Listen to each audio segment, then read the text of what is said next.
You listening to Macklemore? Skating, listening to Macklemore. Dude, people are calling you a poser online. What do you got to say about that? Fuck him. In the 2C4, bitch, you know I'm cruising. Always winning when I pee, he never losing. If he talking shit, I'll leave that nigga bruising. Hit him with the 2 to 3. Oh my God. Some real scatter shit. Scared of the boom shit. Yeah. Tell my time shook. Hello? I can't talk. Oh shit. Crowley, turn that shit up. Siri, you stupid bitch. Play Macklemore. Yeah, you shut up. Do it again. Hey Siri, play Macklemore. I've been fucking 2 hoes. If I get caught, then I'm got. If I get caught, then I'm got. If I get caught, then I'm got. I've been fucking 2 hoes. If I get caught, then I'm gone. If I get caught, then I'm gone. If I get caught, then I'm gone. I've been fucking 2 hoes. I hope my main bitch don't find out. Cause if she do, then she kick me out the house. Oh my God. Oh my God. I'm living like I'm Larry and I got some hoes named Mary. I'm booted up in the studio with some hoes. I pull up, I said, give me some fucking Joe. You know I let it hit if these want some smoke. I'm booted up, bitch, you know that I'm off the coke. I'm drinking Pepsi and I'm drinking Dr. Pepper. Your girl want me and she sucking on my pepper. She want me, she sucking on my fucking liver.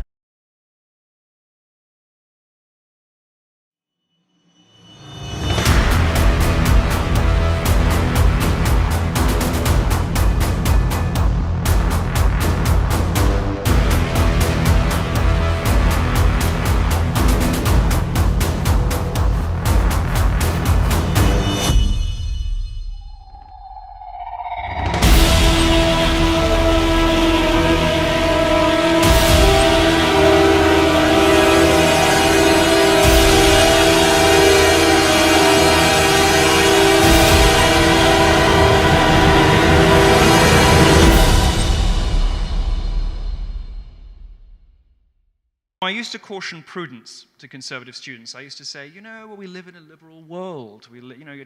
Don't be careful because your educational choices might be narrowed, your career options might be affected. I think the moment in history when that was a good advice has passed. It is time to be defiant. It is time to rebel. And if the left wishes to become ungovernable, we must become uncensorable. When they come with their baseball bats, their facial piercings, their unwashed armpits, horrible grease-stricken hair, we should respond by organizing 10 more speeches they won't like. And when they come whining and spitting and hissing, crying that the First Amendment's really unfair, we should tell 10 even worse jokes. Formulate 10 even more offensive opinions, whether we believe in them or not. And use even more disgusting language, because the fringes of free speech is where freedom actually lives. So there's this group on campus called SQE. They're basically a socialist organization run by students, but students who aren't really students at all. They're working on campus, and they're funded by the California Faculty Association. For the past 2 years, they've been going after us as a club and conservatives in general for our free speech, trying to stifle us. And it's been a battle. After one of our students was punched by a professor, they opposed us. We tried to pass a resolution with our student government to get any professor that punches a student, physically assaults a student, fired. And they opposed us on that, and then they opposed us in bringing MILO and tried to get him denounced and tried to get his speech denounced. There was a protest against Trump, and the college Republicans were doing a counter-protest. Everything was really peaceful between the two groups. No one was really, they were discussing, but nothing other than that. This professor comes along and starts talking to the students, the college Republicans, and says that they're uneducated. They don't have any professors with them, of course, because they aren't educated. He actually tripped over a bike rack, and the students laughed because that's funny. And he got mad, started lashing out, tried to rip posters from their hands, actually punched a student, I think knocked another woman down. I think she worked for Student Life and Leadership. And that's basically what went down. He was frustrated because he embarrassed himself and because he didn't like what the students had to say. So the professor who assaulted some conservative students last semester still has a job on campus. He is teaching 2 classes, part-time anthropology. He was suspended actually for 3 months, so basically over the summer. And then after 2 investigations, one internally in the school and one externally. They both said, yeah, he did it, but 3 months punishment is good enough. He can come back and teach again. So as a student organization, we have brought a lot of attention to the issue of violent professors, especially on this campus, through our attempts to pass legislation with the student government, through our press releases, through tabling on campus, and that just obviously went nowhere because that professor is still teaching, so that's unfortunate. Now, he's a publicity hound who some claim make a living by peddling hate, but according to his supporters, he's a champion of free speech. British-born American agitator MILO Yiannopoulos has gathered a following of critics and fans on his journey to being a notorious internet troll. The lines are blurring between hate speech and free speech. MILO Yiannopoulos has found his calling.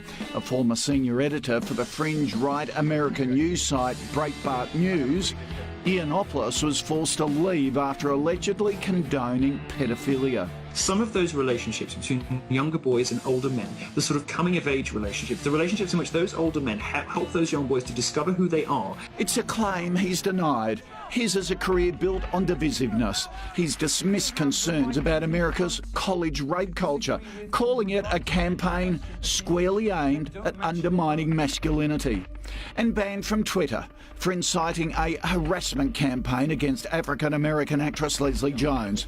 He's called feminism an ugly sociopathic cancer, publicly disparaged a transgender student, and supporters of the Black Lives Matter movement. Black Lives Matter doesn't really care about black lives.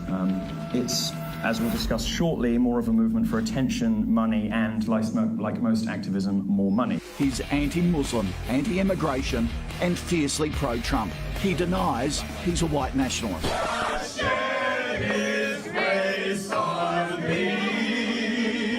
Recently, he was filmed singing America the Beautiful, while the audience gave the Nazi salute.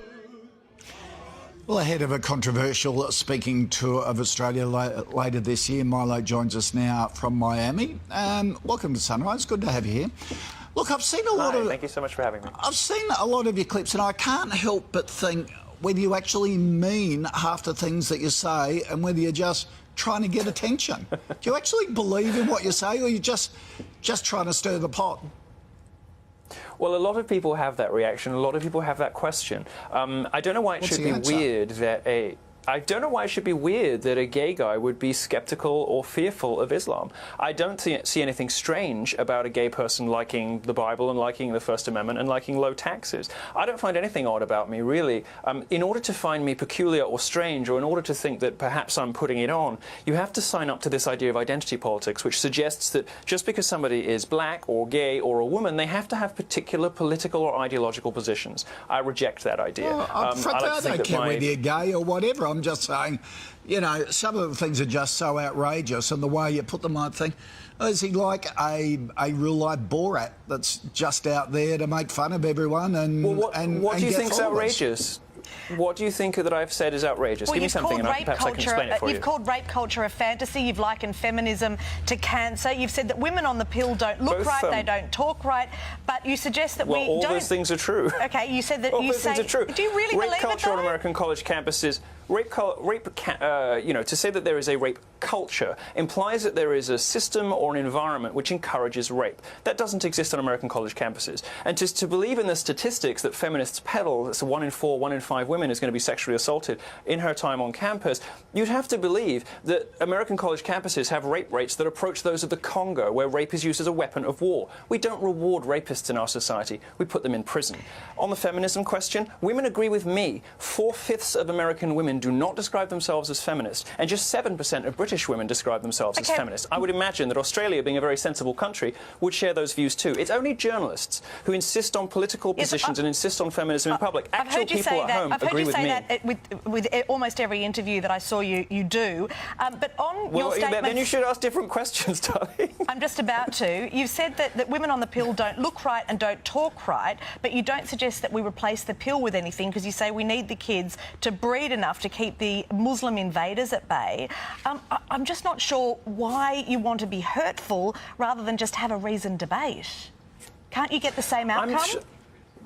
Or a no, better you can't. outcome? And conservatives have tried for 30 years to be polite, to obey the speech codes of the left. Oh, you shouldn't make jokes about this. You shouldn't hold these positions. If you actually read the column in question, which is titled Birth Control Makes Women Unattractive and Crazy, which Hillary Clinton quoted in her campaign speeches, you'll actually find that it's a work of satire, but it is based on scientific studies. There are consequences to women's bodies when they're on the contraceptive pill. And to finish off a column saying something about, you know, declining birth rates in the West and increasing birth rates in the East is perfectly true. A lot of the time, you know, the thing that people get upset about more than anything else is inconvenient truths. Things that people don't like you to say is stuff that they kind of know is real, but you're just not supposed to say in polite society. Well, my function in culture, my purpose, if you like, is to say those things that other people either aren't able to or don't feel willing to do, because I want to be a fire starter. I want to blow open the fire doors. I want to, to instigate debate.